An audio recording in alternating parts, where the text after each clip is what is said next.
The Black family vanished on Bible camp in 1989 to 11 years later. Pastor found this in chapel.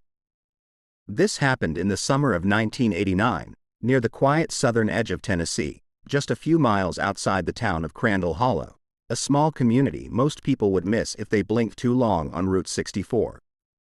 The kind of town where churches outnumber gas stations and strangers at the diner still get asked where they're from, even if they've been living there 5 years.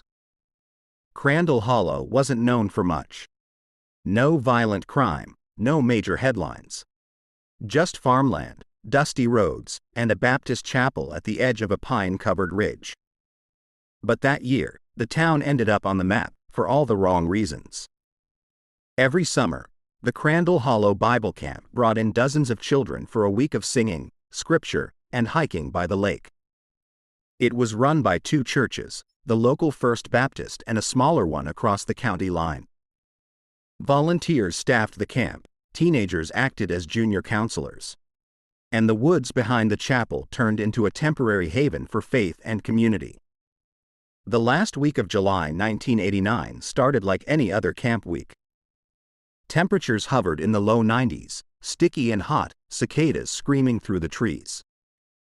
Kids lined up for cafeteria spaghetti and early morning devotionals.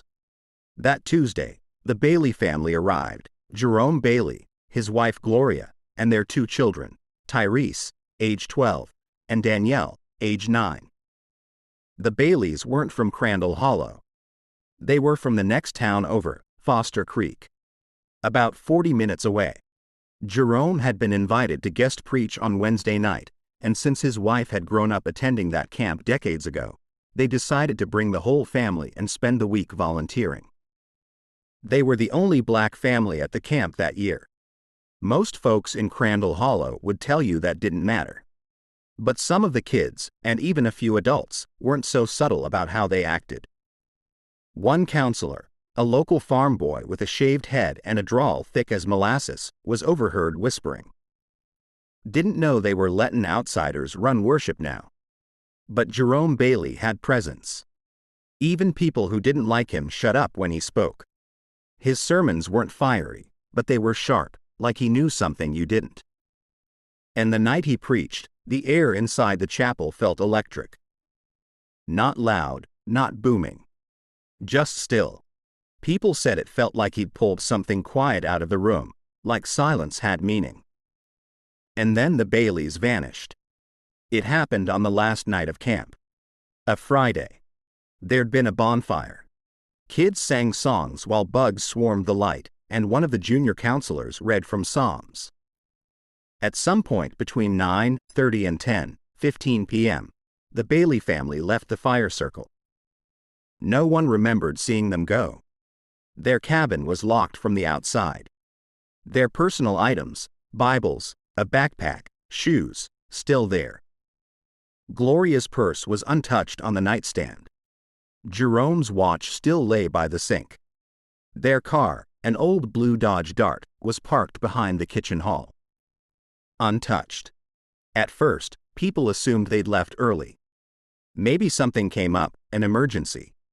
But their names weren't on any hospital logs. No traffic tickets.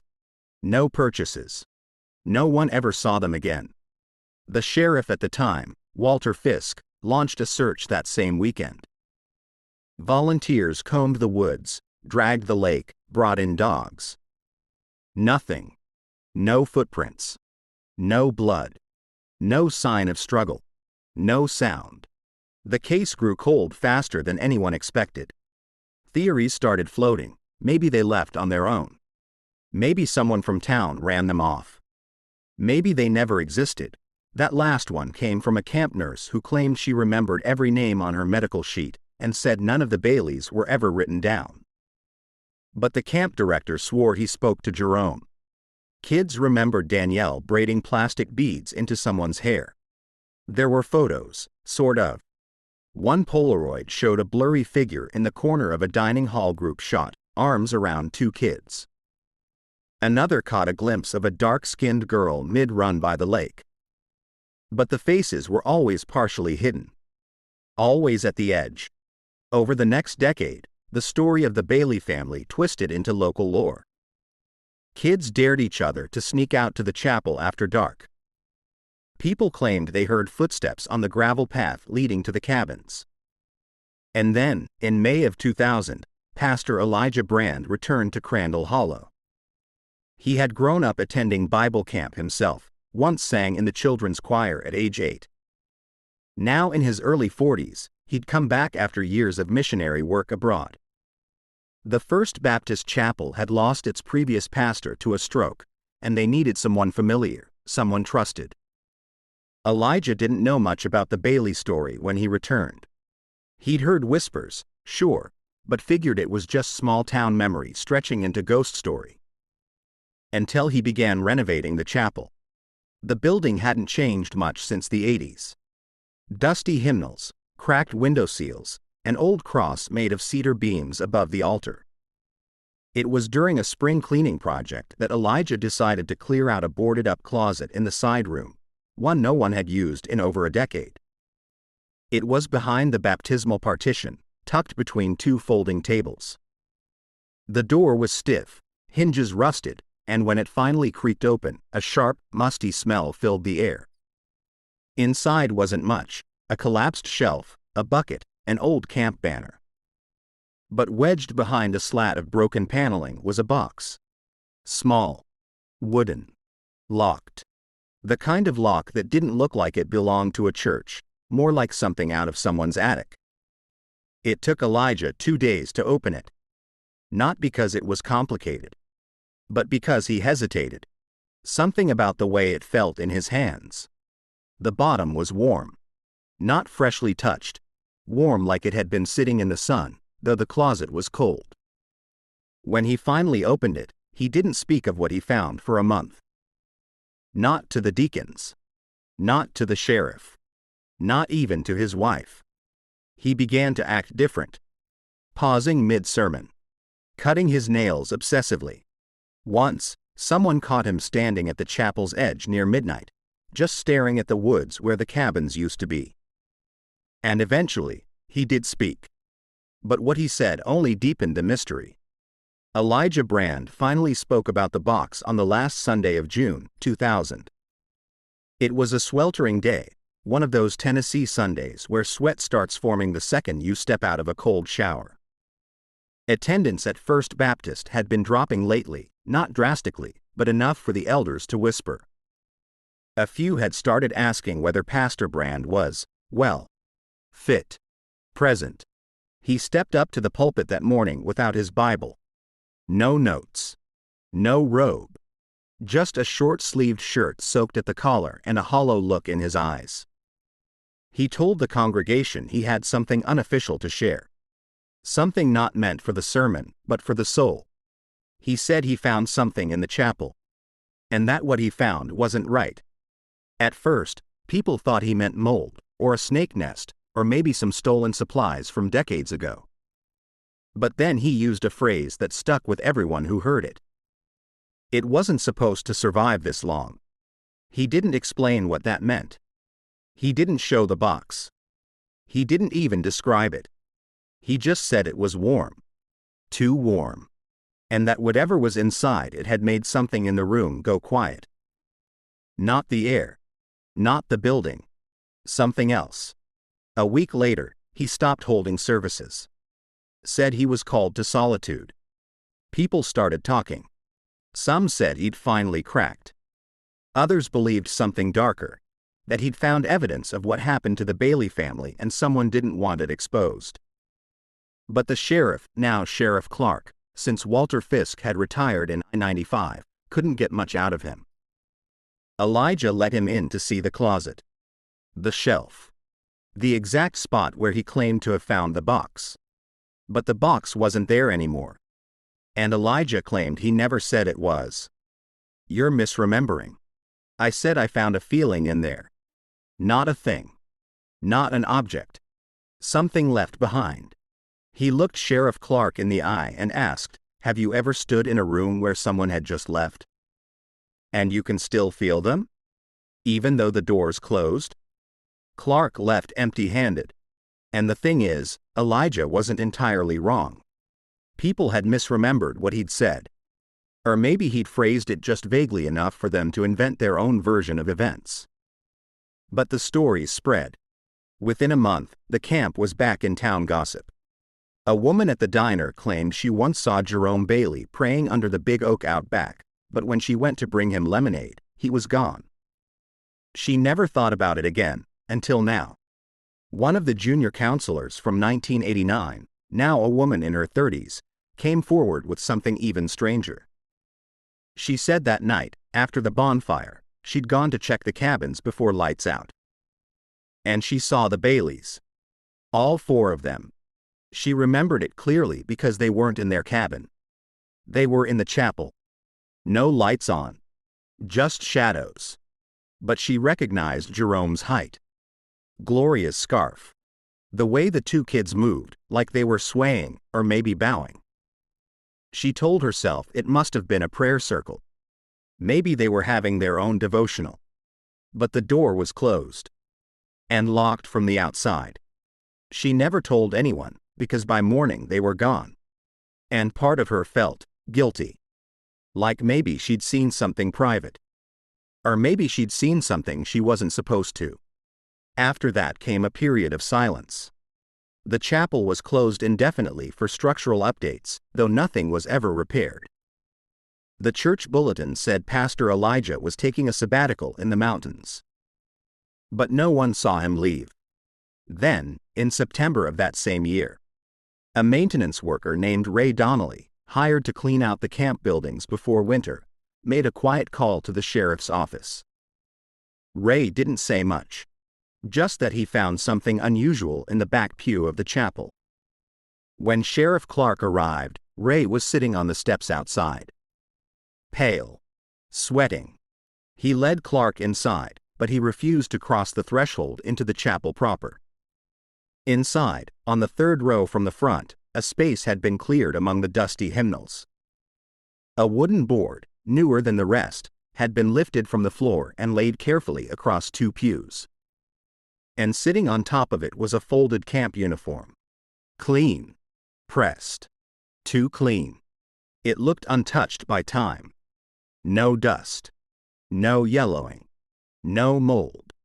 And stitched into the collar, in tiny neat thread, was a name, D. Bailey. Sheriff Clark took it in as evidence. Photographed it. Documented everything. 3 days later, the shirt was gone. Vanished from the evidence locker. No signs of forced entry. No staff with access had taken it. The logs showed no one had even opened the room. And then came the letter. A simple envelope. No return address. Mailed to the sheriff's home, not the station. Inside, 1 Polaroid. It showed the back of the chapel. Only the lighting didn't match any current angle of the room. The stained glass was cleaner. The paint brighter. And standing at the pulpit, barely visible in the shadows, was a girl in a camp uniform. Not facing the camera. Just standing there. Right shoulder lowered. Left hand behind her back. It matched a pose from a 1989 group photo. The same girl. The same posture. Danielle Bailey. Or someone wearing her name. After the photo, something shifted in Crandall Hollow. Sheriff Clark, a pragmatic man with a thick neck and a habit of chewing on the ends of pens, tried to stay composed. He brought the photo to the county office in Manchester for analysis, but the answer he got was inconclusive. It doesn't appear doctored, but the material is old. Could have been staged. Could have been archival. There's no date stamp. But Clark wasn't looking for a forgery. He was looking for a timeline. And this photo didn't belong on any timeline, he understood. There had never been a Polaroid taken from that angle. The chapel had no central aisle back then, and yet the photo was centered perfectly, like someone had stood where no one could have stood, unless they'd taken out 2 rows of pews. And the light. That was what really got to him. There was sunlight coming through the side windows, but the sun would have had to be on the wrong side of the chapel for that time of day. It meant either the photo was flipped, or the chapel didn't look like that anymore. A few days later, the sheriff returned to the chapel alone. He brought the photo with him. Inside, it was quiet. Not the kind of quiet you find in empty buildings, the kind where sound should exist, but doesn't. The room smelled like cedar and old paper. The dust motes floated in the air like tiny trapped things. He stood where the photo must have been taken. Nothing lined up. No angle, no depth, no symmetry. It was almost like the photo was from a different version of the chapel. Like it had been rebuilt, but no one remembered doing it. Clark sat in the third row, photo in hand, and stayed there until sunset. Watching. Listening. And right before he stood to leave, he heard something he couldn't explain. Breathing. Not heavy. Not gasping. Just steady, shallow, human breathing. He turned. Nothing. He backed out slowly and locked the door behind him. The next morning, the chapel was open again. No sign of forced entry. Nothing taken. Nothing moved. Except for one thing. A set of footprints. Bare. Small. Pressed into the dust on the aisle. Leading from the altar to the closet where Pastor Elijah had found the box. Clark photographed them. Measured them. A child's size. Too small for any current camp member. The chapel had been closed for months. And no one had the key. He ordered the chapel sealed. This time with chains, not just a bolt. But the town was already awake again. Local papers caught wind of the incident. The camp's old director, now retired in Florida, was flooded with calls. Reporters dug up the original Bailey case file. But something odd kept surfacing. Every document that mentioned the Bailey family, every intake form, every registration card, every background check, had some small error. A date wrong by a day. A name misspelled. A birth year off by 2 digits. Nothing dramatic. Nothing illegal. But consistent enough that it looked deliberate. Almost like someone had tried to erase them from the records, not all at once, but bit by bit, like sanding off the edges of a photo. Even the official missing persons file had issues. The photo of Jerome Bailey had been scanned upside down. Danielle's name was written twice on the same line. Clark began pulling files from old boxes in the courthouse basement. And that's when he found something that shouldn't have existed. An audio tape. And labeled. Inside an old evidence envelope. Stamped, August 1989. Crandall Hollow Bible Camp. He found an old tape deck and played it right there, sitting on a steel folding chair in the middle of the archive. The tape crackled. Then came the sound of wind. A low hum. Maybe cicadas. And then, faintly, the sound of a child singing. Off key. No words. Just a melody. Repetitive. Circular. Like a lullaby caught in a loop. Clark turned the volume up. He heard breathing again. Not singing now, breathing. Heavy. Labored. Then a voice. Male. Calm. They don't belong here anymore. Silence. Then the child again, whispering now. We didn't leave. We just waited. Clark stopped the tape. His hands were shaking. He rewound it.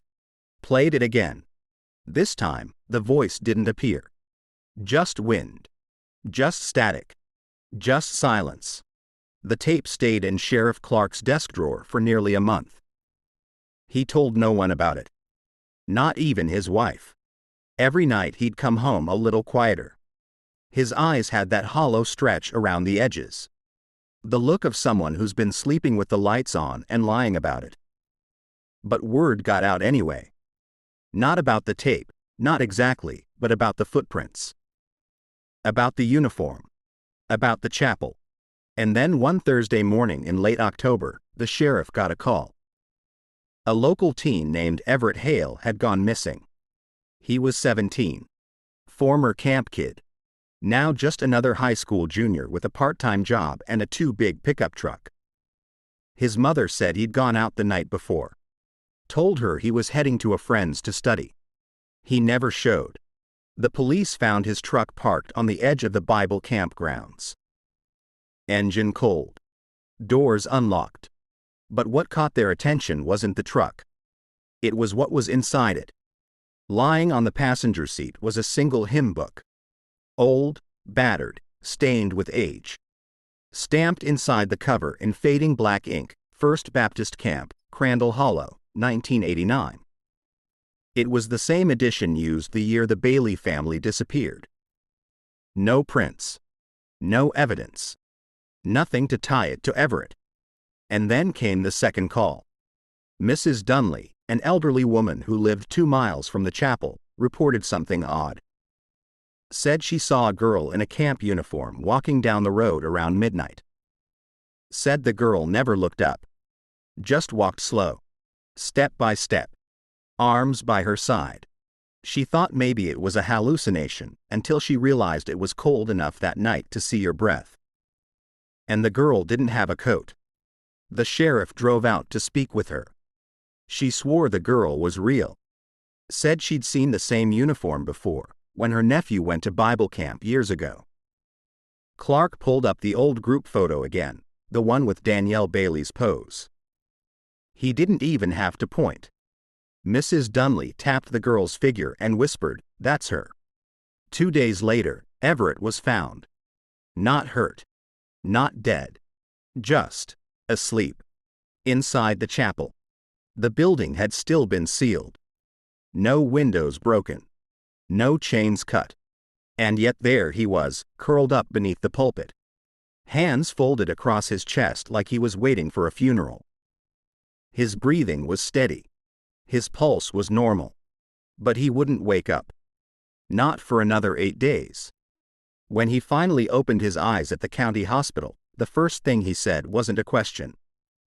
It was a name. Danielle. His parents were called in. A social worker sat with him. He was alert. Responsive. But something was off. He was calm. Too calm. He spoke like someone who'd just finished a long sermon and wasn't quite sure if anyone had been listening. He kept repeating a few phrases. She was waiting for me. There's a door beneath the cross. It's not locked if you know the song. When asked what song, he hummed a melody. Simple. Repetitive. It was the same tune heard on the tape. Sheriff Clark visited him personally the next morning. Asked if Everett remembered what happened. The boy nodded. Said he walked toward the chapel because he saw someone waving. Thought it was a joke. Thought it was his friend playing around. But as he got closer, the chapel didn't look old. He said it looked new. The doors were open. Candles inside. Music playing softly, like from an old cassette deck. And someone stood at the front of the chapel. A girl. Not quite 9. Braided hair. Bare feet. Blue uniform. She looked at him and said, "It's been 11 years. Then she smiled. And Everett stepped inside. He couldn't remember anything after that. At least, that's what he told the sheriff. But later, when his mother stepped out of the room, the nurse on duty claimed Everett whispered something strange. Said he had seen the Baileys. All of them. Still inside the chapel. Not angry. Not scared. Just waiting. Like they'd never left. Like the camp had never ended. The sheriff didn't know what to do with Everett's story.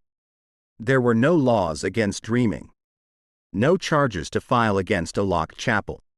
And no proof that what Everett said, what he felt, was anything other than trauma mixing with town legend. But Clark wasn't the type to toss things aside. He remembered the boy's words. There's a door beneath the cross. So he went back to the chapel.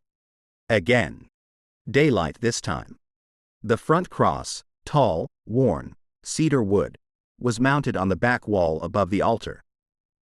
It had been there for decades, nailed straight into the brick behind it. Clark brought a stepladder and a pry bar. When he removed the cross, what he found wasn't a door. Not really. It was a square cut in the wall, a panel, Seamless. Hidden beneath a layer of thin plaster that had been painted over. No handle. But not solid. Hollow. He tapped it. The sound was soft. He pulled back the rest of the cross, used the pry bar to wedge the corner of the panel, and slowly, carefully, opened it. Inside, darkness. Not a tunnel. Not a chamber. Just a recess. About 3 feet wide. 4 feet tall. And in the center of that recess, resting on a narrow wooden ledge, was a single item. A cassette recorder. Old. Covered in a light coat of fine white dust. He picked it up. The tape inside was labeled Session 4, Bailey, G. He brought it home. Locked the door. Closed the blinds. Played it. At first, static. Then a voice. Female. Calm. Tired. This is Gloria Bailey. Session 4. July 29th. One day before. Long pause. I'm doing this alone now. Jerome thinks we should stop. But I heard it again. From the chapel. I'm not crazy. It sang my name last night. The hymn, it was wrong. Slowed down. Words backward. I don't even think the kids heard it. But I did. And it's calling something. Static. Then breathing. Danielle's been waking up at the same time every night. Exactly 3:17. Says she hears knocking beneath the cabin. 3 times. Always 3. Then silence. Another long pause. They said this land was cleared by Methodist missionaries in the early 1900s. But I don't think they were the first ones here. Click. The recording ended.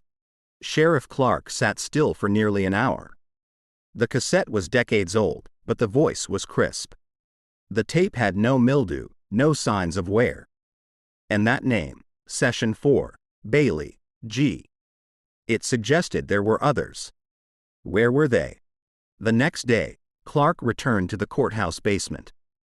Dug deeper into the evidence archive, all the way back to the early property records of the Bible camp. That's when he found something strange. The chapel, according to one 1956 land survey, wasn't built on new ground. It was built over the foundation of an older structure. One with no clear name, no known use. Just a penciled note in the corner of the form. Original stonework remains beneath flooring. Unstable. Recommend sealing. He brought this to the county historian, an old man named Leonard Pritch.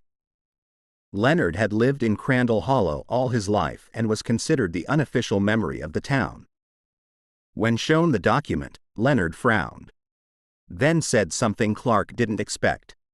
That ain't the first thing buried under that church. He claimed that, in the 1930s, the area where the chapel now stood had been part of a homestead owned by a woman named Ruth Caraway. A recluse. Never married. People called her a witch, though no one had ever seen her do anything but garden and feed stray animals. After she died in 1937, her home was left untouched for nearly 20 years. No family came for it. No buyers. Eventually, the Baptists purchased the land, cleared the ruins, and built the chapel. But Leonard remembered his grandfather telling him something chilling. They never moved the basement stone. They just built right over it. Clark asked if there were photos of the old Caraway house. Leonard went into his files. Came back with a faded image from 1935. Black and white. Blurry. But the house was visible. And behind it, almost hidden by brush, was a small stone structure. Round. Low. Like a root cellar. Or a well. Clark brought the photo back to his office. Scanned it. Zoomed in. There was something else in the photo, too. A shadow. Long. Thin. Leaning against the chapel's future location. It looked almost human. But the arms were too long. He closed the file. Shut his computer. And went back to the tape. This time, he played it again, backward. The hymn that Gloria mentioned? It was there, hidden behind the static, slowed down. And the words, reversed, were clear. We never left. We never left. We never left. 2 weeks passed after the discovery of the Caraway photo. Sheriff Clark didn't sleep much. He kept the tape recorder in a locked drawer, but it didn't matter. At night, he swore he could still hear it, faint humming, almost like a child's breath against glass. He started keeping his bedroom door open. Began leaving lights on. His wife asked why he started muttering in his sleep. He didn't answer. And then Pastor Elijah came back. Just appeared one Sunday morning. No warning. No call. No car. He walked up the chapel steps in a clean white shirt, as if nothing had happened. As if the last 5 months hadn't happened. The chains on the chapel were gone. No one had removed them. No one admitted to unlocking them. But the door was open. The congregation, shaken but desperate, let him preach. And what he said was stranger than anything before. We've been building our house on someone else's bones. People thought it was metaphor, a spiritual warning. But the sheriff, and a few others who knew what had been found, understood he meant it literally. Elijah began holding services again. But they weren't normal. No singing. No offering. Just scripture. Repetition. Old passages. Same ones, over and over. And behind him, nailed back on the wall, was the chapel's cedar cross. Only now, it looked darker. Stained. And no one could agree on when it had been reattached. Clark visited him later that week. Asked where he'd been. Elijah smiled, thin and cold. Studying. Listening. Then he leaned in slightly and said, "You opened the door, didn't you?" Clark didn't answer. Elijah nodded anyway. She only calls to those who've already heard her once. Clark left. Didn't sleep for 3 nights. On the 4th night, he woke at 3:17 a.m. 2 knocking. 3 knocks. Slow. Hollow. He grabbed his gun and checked the front door. Nothing. Then the back. Then the windows.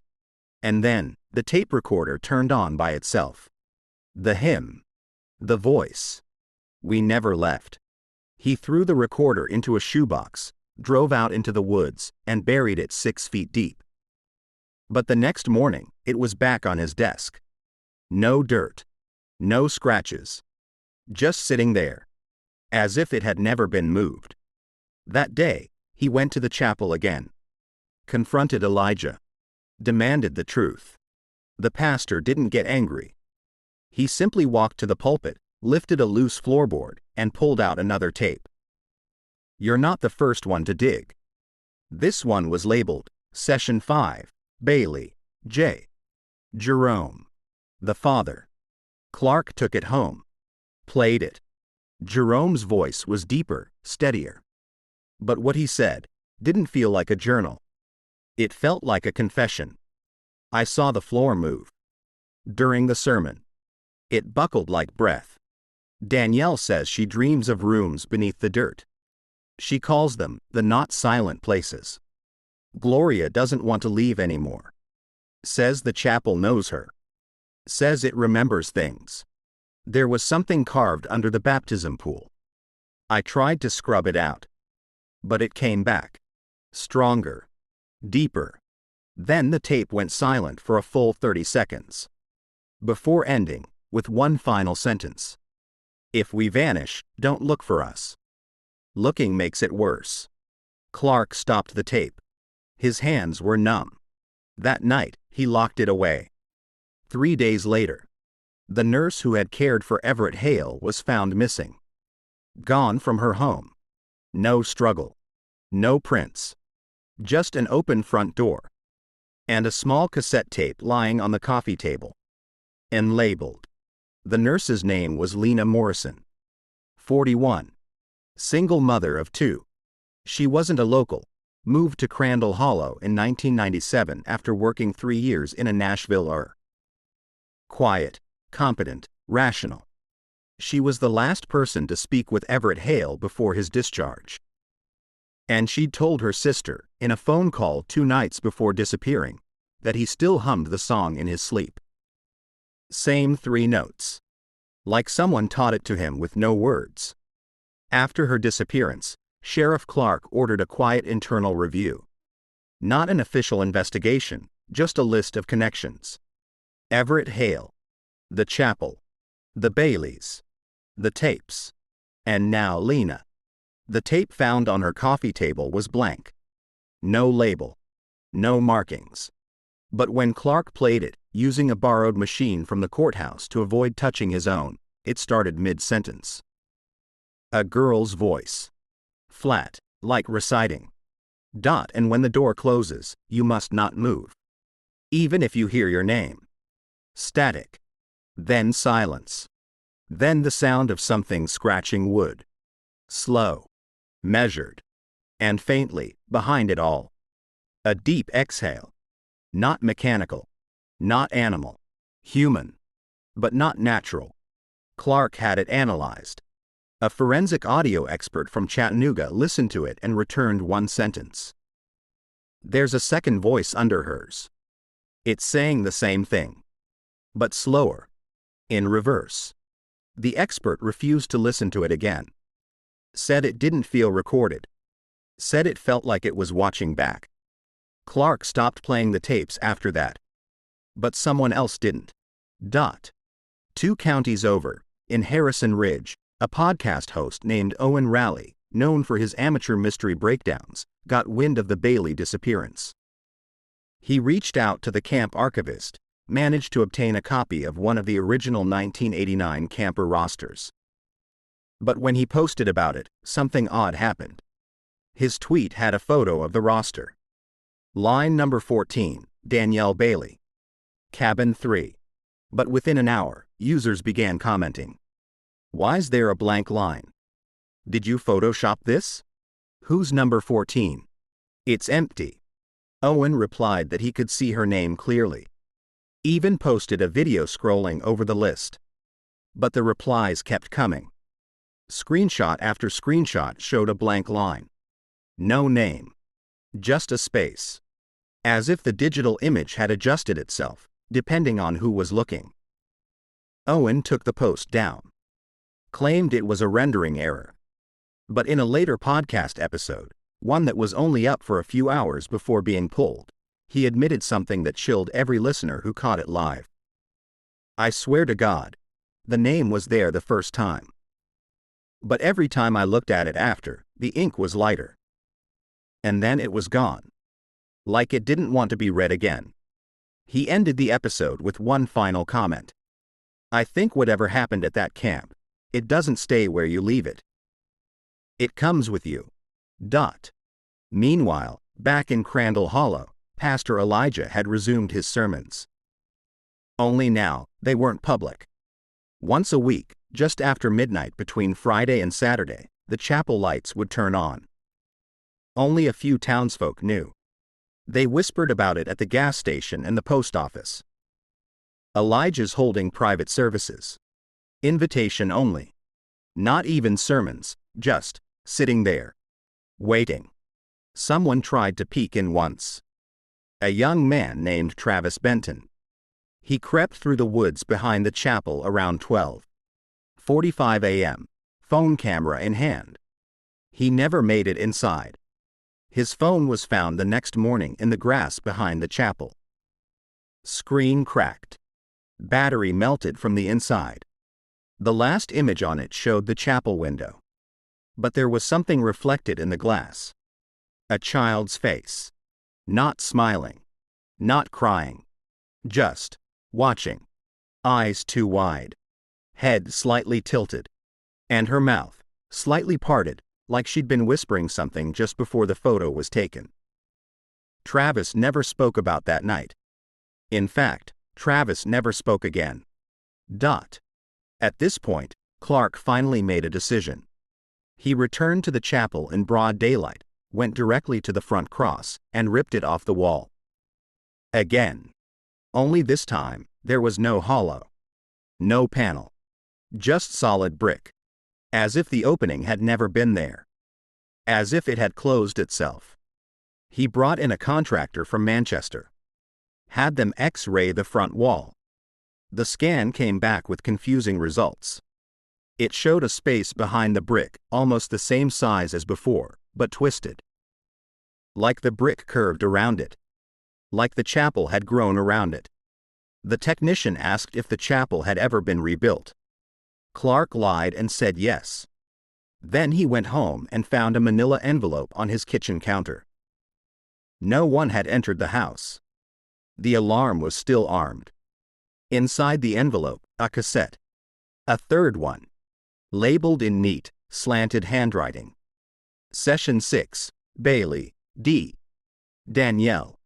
He stared at it for a long time. Hours, maybe. Never played it. Just sat with it in the dark. Because deep down, he knew, whatever was on that tape, it wasn't for listening. It was for keeping something in. Sheriff Clark never played Session 6. He kept the cassette in his coat pocket for days, carrying it everywhere, to work, to the diner, even to the grocery store, as if leaving it alone might somehow allow it to open on its own. But it didn't. And after 3 nights of hearing the melody in his dreams, always the same 3 notes, always beginning at 3:17 a.m., he locked it in a fireproof safe beneath his floorboards and swore to himself that would be the end. It wasn't. That same week, one of the First Baptist deacons went missing. His name was Carl Meacham. 62. Retired auto mechanic. Everyone knew Carl. He'd led the chapel's Tuesday prayer circle since 1984, and was known for telling the same 3 jokes in every eulogy. He hadn't been involved in the Bailey investigation. Hadn't touched a tape. Hadn't asked questions. But he had attended one of Pastor Elijah's midnight gatherings. He told his wife it was nothing strange. Just quiet time. Scripture. Reflection. But something about him changed afterward. He stopped shaving. Started taking long walks in the middle of the night. Spent hours in the garage just staring at the woodpile. Then, one morning, he was gone. His bed made. No note. Car still in the driveway. And in the center of the dining table, a child's camp uniform. Neatly folded. Dry. No dust. The name tag read, C. Meacham. The sheriff drove straight to Elijah's home.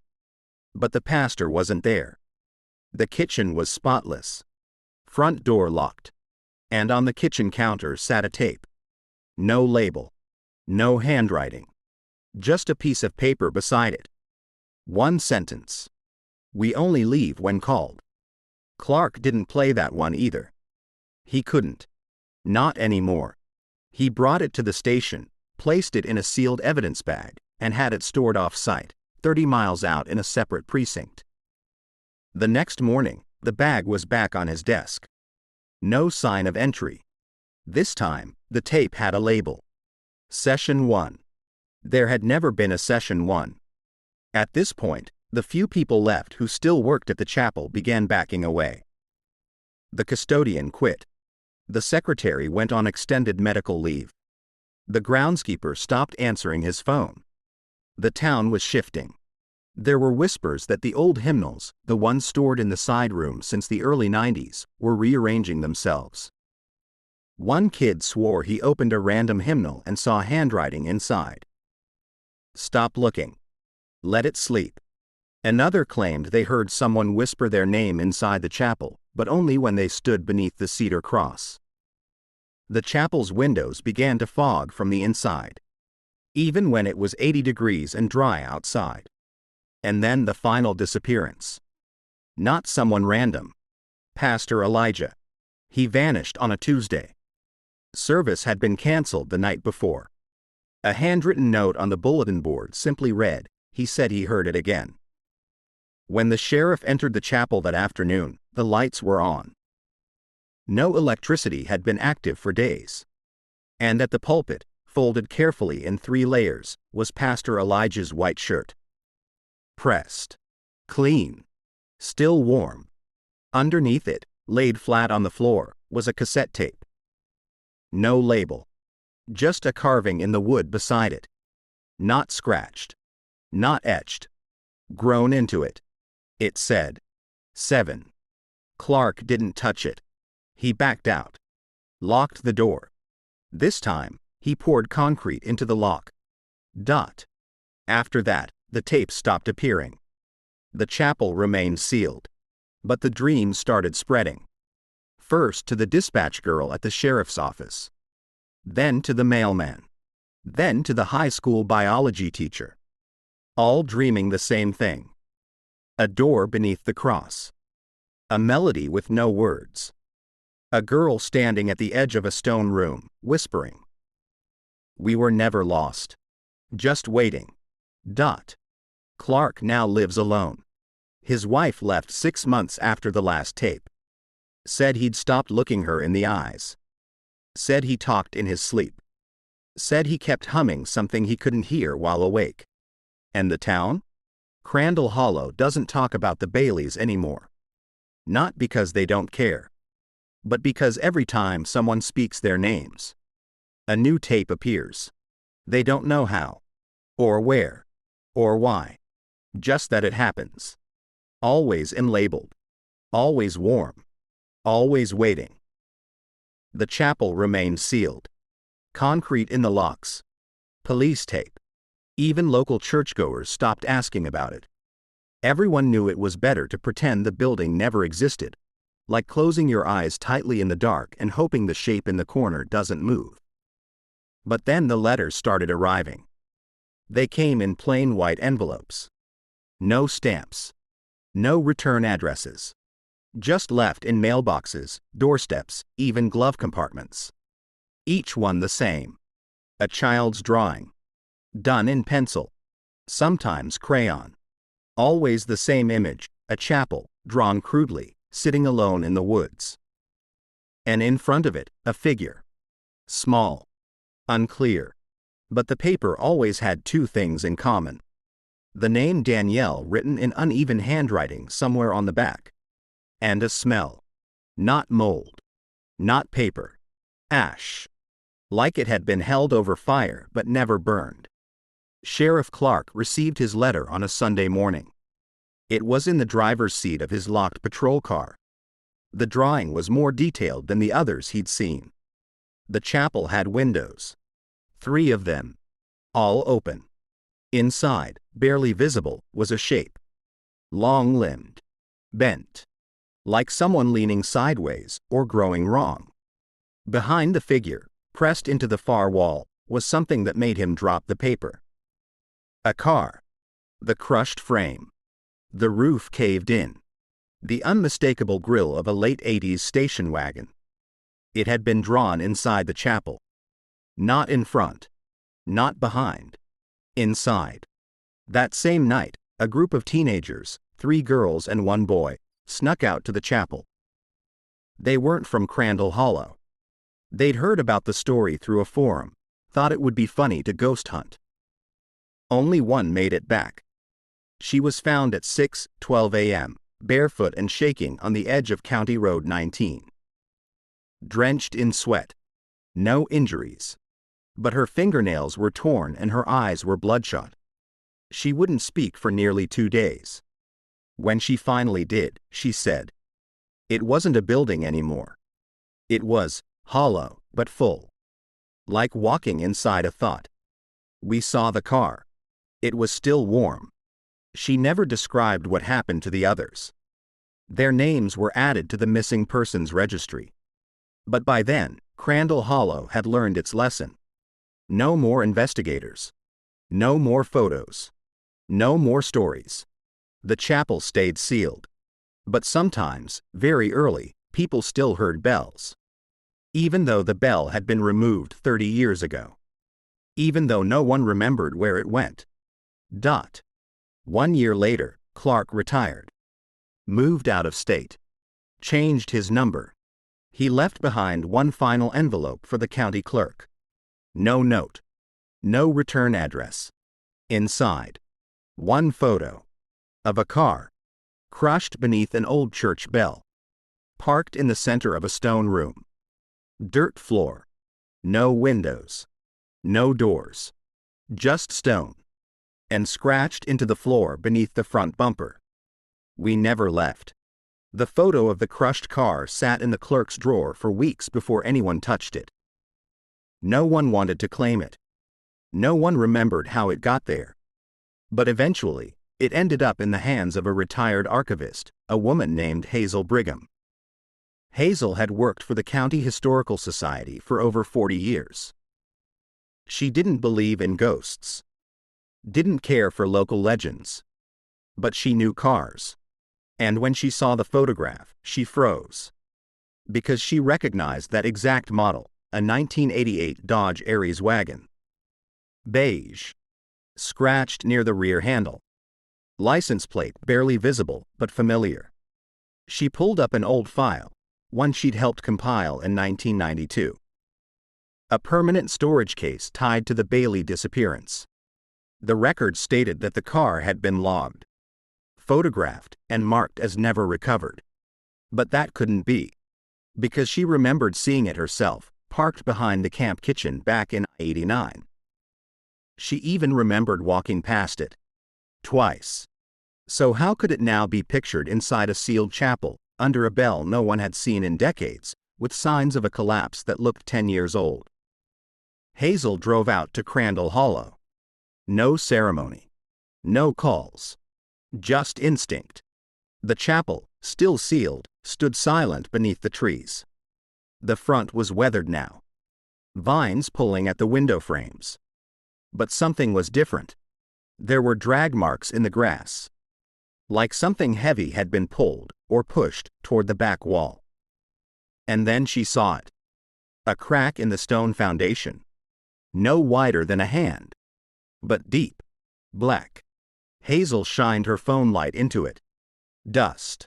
Stone. Then metal. Curved. Painted beige. The roof of a car. She stumbled backward. She didn't call anyone.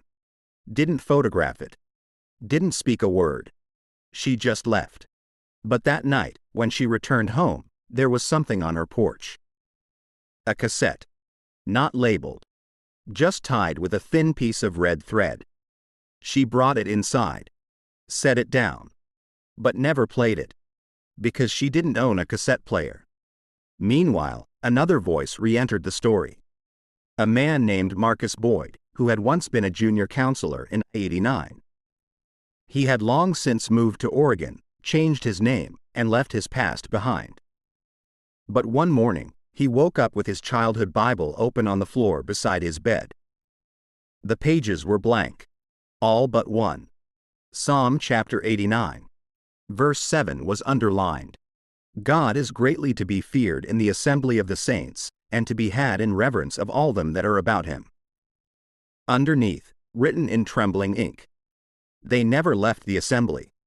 Marcus returned to Tennessee 2 weeks later. Alone. Quiet. He didn't tell anyone he was coming. Didn't book a hotel.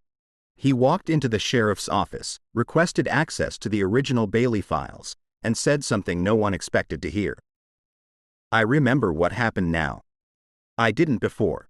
But I remember the car wasn't outside. It was never outside. We just thought it was. Clark, older now, thinner, quieter, looked him in the eyes and asked, "Are you saying it was already inside?" Marcus didn't blink. I'm saying the chapel made it look like it was where it wasn't. Because if we'd seen the truth then, we wouldn't have stayed sane. He asked for one thing. To see the chapel again. Just once. Against his better judgment, Clark agreed. He drove Marcus out there near dusk. Left him at the gate. Marcus walked up the gravel path alone. And was never seen again. But 3 days later, another letter arrived. Delivered by hand. No one saw who dropped it off. Inside, a photo. The chapel. Interior view. Lit by candles. And in the center, the same beige car. Only now it wasn't crushed. It was clean. Unbroken. Keys in the ignition. Doors open. and sitting in the front passenger seat, visible only in the reflection of the rearview mirror, was a child. Braided hair, camp uniform, barefoot, mouth slightly open, like she was humming. The mirror image of the child in the car stayed with Sheriff Clark for days. He didn't show it to anyone, didn't log it, just kept it in his wallet. But every time he looked at the photo, something felt off. Not just the impossible condition of the car, not the impossibly clean seat, but the reflection. It changed. Slightly. Subtly. One day, the girl's head tilted more to the left. Another, her hands weren't visible anymore. Once, her eyes were open, wide, sharp, and staring straight at him. Clark stopped sleeping after that. Started talking less. Started taking long walks around the edge of the chapel property at night. He claimed he was checking perimeter lines. But the deputy noticed something else. He never brought a flashlight. And he started humming. Same melody. Same 3 notes. Dot. It was on a Sunday morning that Sheriff Clark disappeared. His patrol car was found abandoned on the edge of the woods. Door open. Radio off. Inside, on the passenger seat, was his badge. And beneath it, a cassette. No label. Only a smudged thumbprint. But there was one final detail that chilled the entire department. The dirt beneath the tires of the patrol car was packed from underneath. As if something had pushed it up from below. No tracks. No drag marks. No sign of exit. Like the car had simply settled into place. Deputy Holloway, now acting sheriff, ordered the area sealed. He never said why. He didn't need to. The tape was never played. Not because they feared what was on it, but because they feared what it would open. Dot. Over the next few months, strange patterns returned to Crandall Hollow. Old people began talking in their sleep, speaking in unfamiliar voices. A 3rd-grade girl drew the same chapel 11 times in a row during art class. When asked who taught her, she said, "The girl in the car." Then smiled and added, "She says I'll fit in the trunk." She never drew again. Then came the final tape. It arrived at the county clerk's office in a plain cardboard box. No postage. Inside, a single cassette wrapped in cloth. And a page torn from a hymn book. The song, "Come Thou Fount of Every Blessing." But the lyrics had been altered. Crossed out. Rewritten. Each line bent inward, until the final verse simply read, "We were the blessing. We were the fount. And you kept coming back." The clerk refused to keep it. He tried burning the tape. It wouldn't melt. Tried smashing it. The plastic cracked, but the reel stayed whole. Eventually, he drove it 15 miles out and buried it behind an abandoned train depot. But when he returned home, it was there. Sitting on his dining table. Still wrapped in cloth. Still warm. Dot. Crandall Hollow's official documents now make no mention of the Bailey family. Their case file has been sealed under an unrelated ID. The chapel is listed as unsafe for occupancy with no explanation. Maps of the campgrounds have removed the main trail. And visitors are told the area is under wildlife protection. But sometimes, on cool, still nights, you can hear tires crackling softly on gravel. Doors opening. Metal shifting. A bell, far away, ringing once. Then again. Then a 3rd time. And if you listen closely, between the echoes, you'll hear someone humming. The chapel's silence. 2 years passed. Crandall Hollow faded again into the kind of town it had always pretended to be, quiet, slow, forgetful. The chapel remained chained. A black stain around its foundation like something leaked upward from the earth. But most people stopped talking about it. Or convinced themselves there had been nothing strange. The Bailey family? Locals called it a tragic case, then quickly changed the subject. The camp? Officially defunded. the grounds reclaimed by trees. But the air around it still felt heavy. The kind of pressure you feel before a thunderstorm. Or a funeral. In July of 2003, a young woman named Rachel Keyes arrived in town. She said she was writing a thesis on regional mythology and spatial memory collapse. She had a polite smile, a tape recorder, and a graduate ID from a university no one had heard of.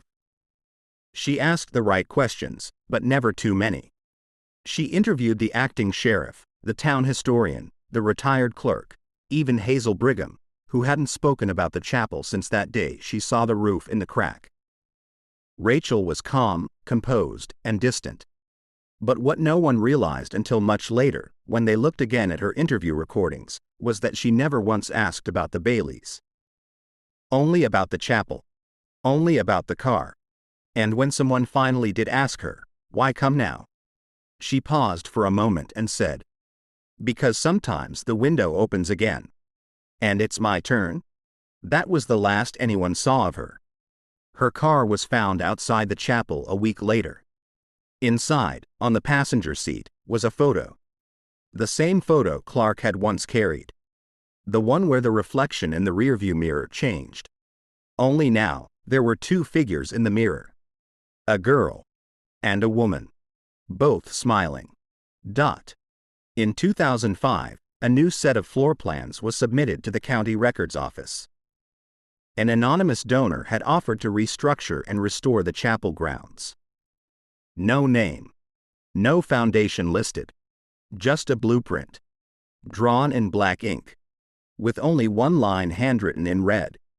Begin again. Same as before. The request was denied. But a copy of the blueprint was made by the secretary, out of curiosity. She kept it in her drawer. One day, she opened it and noticed something strange. The paper was aging. Faster than it should. Turning yellow, then brittle, then flaking at the edges. And the red ink? It had started to bleed through. Until the words weren't just on the front of the page. They were on the back. And beneath them, etched faintly into the texture of the paper, was the outline of a child's face. No eyes. No mouth. Just a shadow. They say now that time doesn't pass the same way in Crandall Hollow. People still come to the edge of the chapel clearing. Even though the trail is overgrown. People say they don't know why they're there. They say it felt familiar. Like they'd dreamed it. Like they'd been there before. They walk the same gravel path. Stand near the sealed door. And hum. Just 3 notes. Always the same. A few claim to have seen something behind the chapel's stained glass window. A girl. In a camp uniform. Sitting in the passenger seat of a rusted car. Sometimes alone. Sometimes not. Sometimes with the engine running. And the lights still on. They say the chapel was built over something old. But it wasn't the stones. Or the root cellar. Or the foundation. It was built over a memory. And memories don't die. They echo. They loop. They rot from within. And sometimes, when the door beneath the cross opens, we don't go looking for them. They come looking for us. Because they were never lost. They never left. They've just been waiting for us to come back.